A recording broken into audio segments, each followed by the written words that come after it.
So one of the things that happens when a company purchases another company is that not only do they buy all their assets and often their employees, they also purchase what's called goodwill. So goodwill is typically understood to be it's an intangible asset, right? And so it's related to the way that it's usually represented is by purchasing of trademarks. So the purchasing company will acquire the trademarks of the target that they're purchasing. So in this case, I thought it'd be cool if we looked in this episode on how you could actually look for and identify all the various trademarks owned by Tiffany.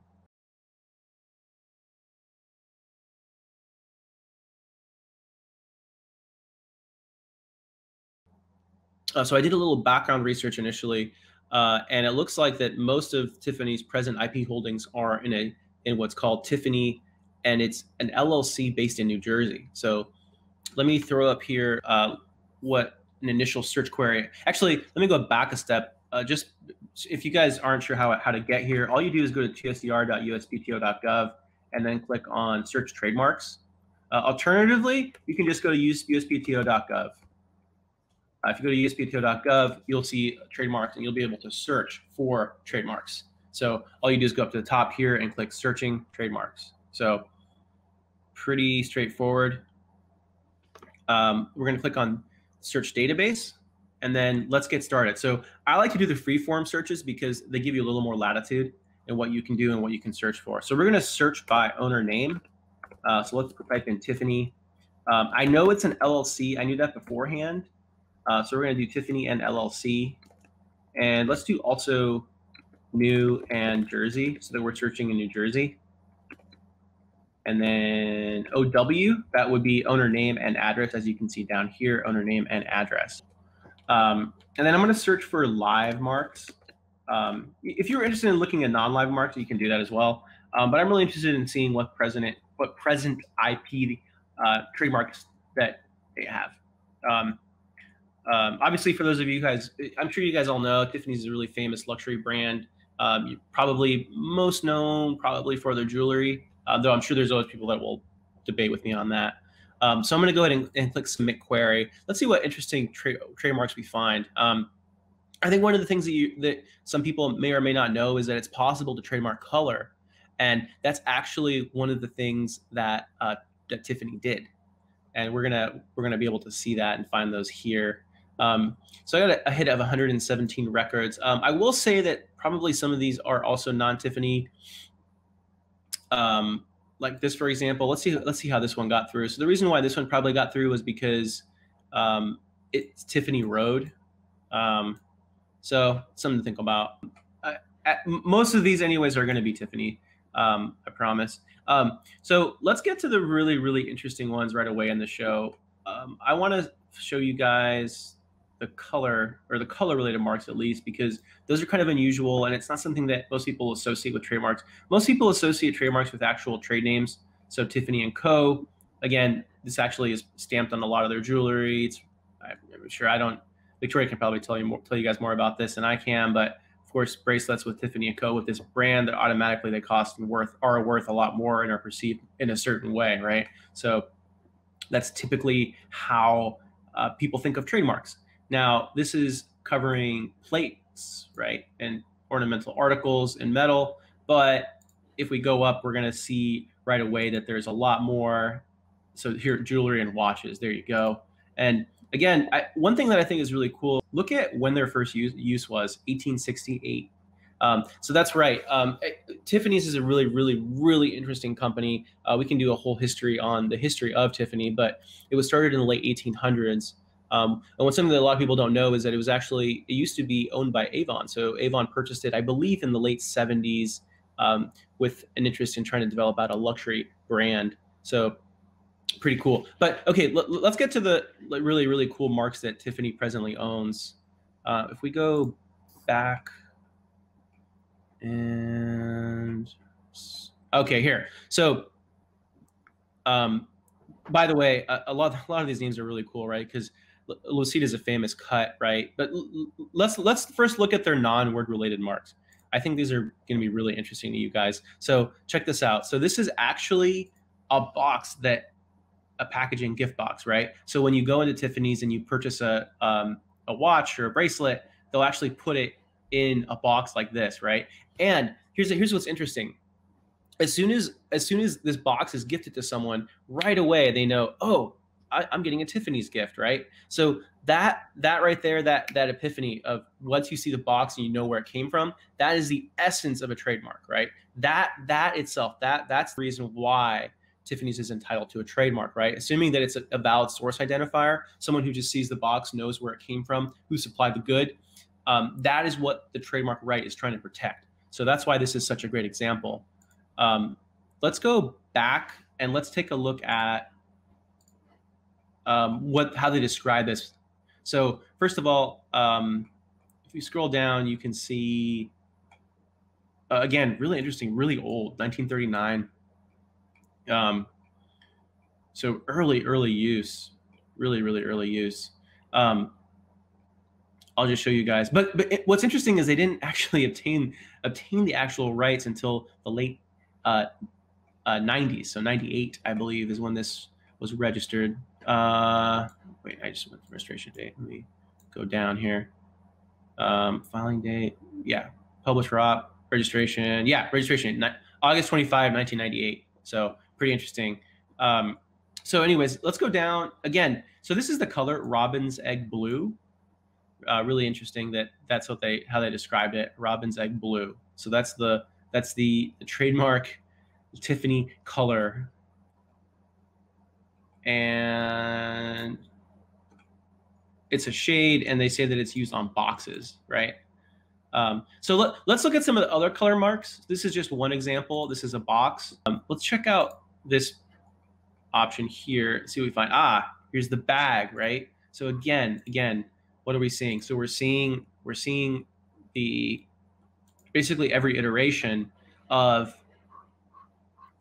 how the good goes from the store and leaves it to the person that's receiving the gift. Again, so this is also quite old, 39, right? And if we scroll down, we'll see that I'm sure it's going to mention bag. Oh, interesting. So this one doesn't actually call out the Robin's Egg Blue, which is interesting. Oh, here it is. It's just not title case. And again, it's on bags instead of boxes. So interesting. Let's see where else their mark is also used in color. So, okay. This one is also really interesting. So this is actually a catalog, right? So the Tiffany's catalog, the outside has this color. And so that's what they're protecting here, right? So interesting, no text on it. It's just the color of this pamphlet. As soon as you see that color of that pamphlet, consumers know, oh, Tiffany's, right? That's what branding is about. That's what investing in branding means. It's that even just a color could by itself serve as a source identifier of goods. If we scroll down here, we'll see, again, Robin's Egg Blue, and it's used on catalog covers. So what we're looking at here is a catalog cover. Let's look at what other cool marks we have. And just in case if you guys haven't figured out, the big tell, the reason why I know that which of these marks are related to color and not necessarily just words is by the fact that there's no word descriptions. So here, for example, no word description, no word description, no word descriptions. That's how I know. So this is also going to be color related, I'm guessing. Okay. So interesting. We can compare this to this last one here, where it's a box, but it's without the ribbon, right? So just the box by itself, without even the white ribbon. So what they're saying is that by itself is also a valid source identifier. Again, here's the Robin's Egg Blue used on boxes. So it's interesting that they decided, you know what, let's just get a second trademark on just the box. How about this one? Here we go. So again, this looks like a keychain almost. Let's take a look at how they describe this. And then also what I want to do is I want to actually see if we can find the specimen that they submitted. So let's look at what the actual product is. Let's see if we can find it. Specimens are required. Let's see if we can find the specimen here. Oh, we can. That's cool. Ah, can you guys see that? It's right. It's very small, but this is the clip. So it's the front that clasps the pamphlet. Or I actually don't know what this is, but whatever this is, it's clamped by this fastener. And so again, and the way you found that was just by going to TSDR and then clicking on specimen. They submitted 5 examples. Zoomed in one. Now you'll notice though, so the fastener itself, it has text, but they're not saying that the text is what's identifying the good, the source of the goods. They're saying that it's just the fact that there's an interior circle with that color, right? That's a very, very important distinction, right? So let's go back real quick. Let's take a look at this. So again, you'll notice that the specimen they submitted, you'll notice, again, going back, you'll notice the specimen they submitted has no text on the fastener, right?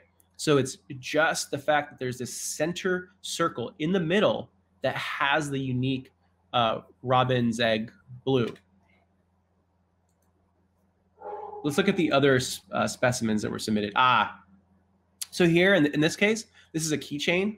You'll see what the practitioner did was they included a red arrow pointing to the fastener.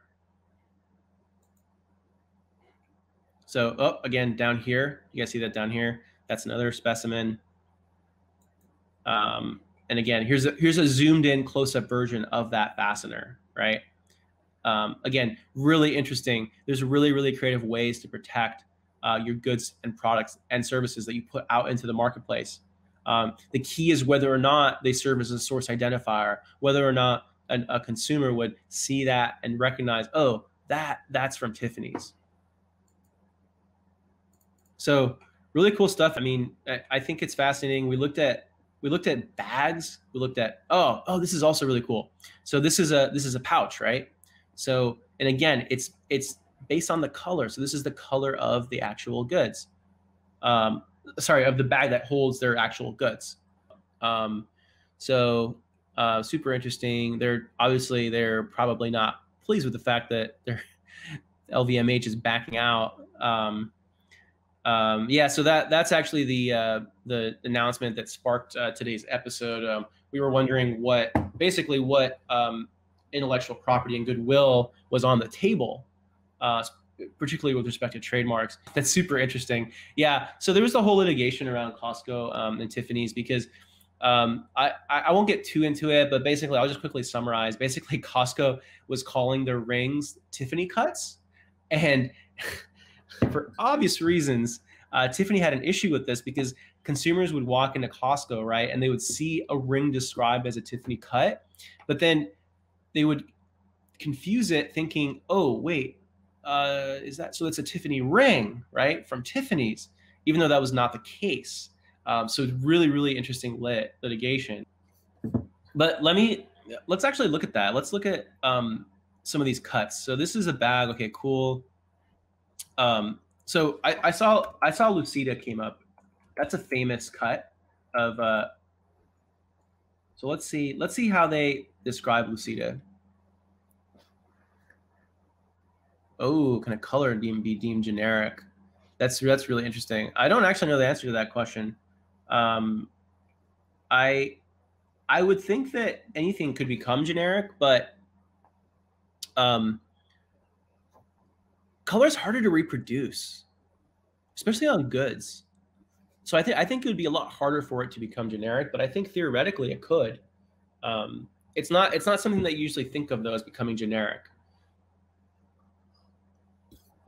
But maybe in the future, once we can auto print goods and then elect the color, and then if you give the exact Pantone, then maybe you can recreate and make the color even and colors on products generic. So yeah, I could see that eventually happening. So let's look at jewelry, right? So this is how they protect their cuts, right? So the Lucida cut. If we let's look at the specimen they submitted. Really good question, by the way. Thanks a lot. I was actually thinking about talking about the Costco situation. So again, here's the Lucida. This is the Lucida cut. Anyways, that is Tiffany. That is at least their and again, they have a ton of word marks. Before we end the episode though, I just want to point out one more thing. A lot of these marks are going to be covering different classes of goods. So this one, for example, covering lamps. Okay, really, so hurricane candle lamps. There's going to be a whole slew of different word marks for Tiffany's because they're covering, because they put so many goods out in the market, and so they're going to need a lot of different classes in order to cover all the various things that they sell using the Tiffany mark. Scarves, for example. So really interesting. Again, and there's also different ways that they can protect their name. Okay, clothing, so men's ties, and then just T and Co. That in itself, right? Jewelry, super interesting, guys. Probably one of the iconic American jewelry brands. Even books, cards. I mean, you name it. I mean, that's why you're going to find so many various Tiffany & Co. Word marks on the register, on the principal register. But yeah, really cool. I mean, what's really cool about them also is the fact that what they were able to actually protect with the trademark, namely the fasteners, the boxes, the gift boxes, the pouches that store the actual jewelry.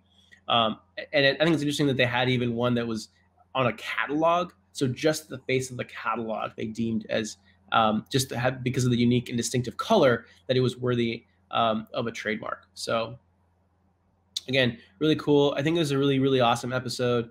Really awesome questions too. Thank you so much for the questions. Oh, we got another good question. Yeah, so definitely. So the question is, so it might be advantageous to file different trademarks on different classes of goods rather than one trademark on multiple classes. I think it's good because you have more registration numbers. The one thing though, the more classes that you can be in, the better, because basically it means that your brand is more expansive. So different goods are going to be in different classes, right? So and we talked about this in some prior episodes. We were looking at face masks. We were saying, oh, they could be apparel under 25. They could be protective gear under class 9, or medical gear under class 10, possibly. So those are 3 different classes, right? Now, what's the big thing with classes? The big thing with classes, though, is that each class that you're in, the filing fee goes up. You got to pay $275 per filing per class. But remember, also the tail end maintenance also goes up, because now you have to file maintenance fees for each class. So if you have 10 classes, that could be thousands of dollars when you go to do the 10-year renewal. So just keep that in mind. Oh man, I love this commenter. This is great. So just keep that in mind. Yeah, and exactly right. That's right. It's going to be definitely worth it for the brand. So just keep that in mind. But yes, it's always better to have more registrations.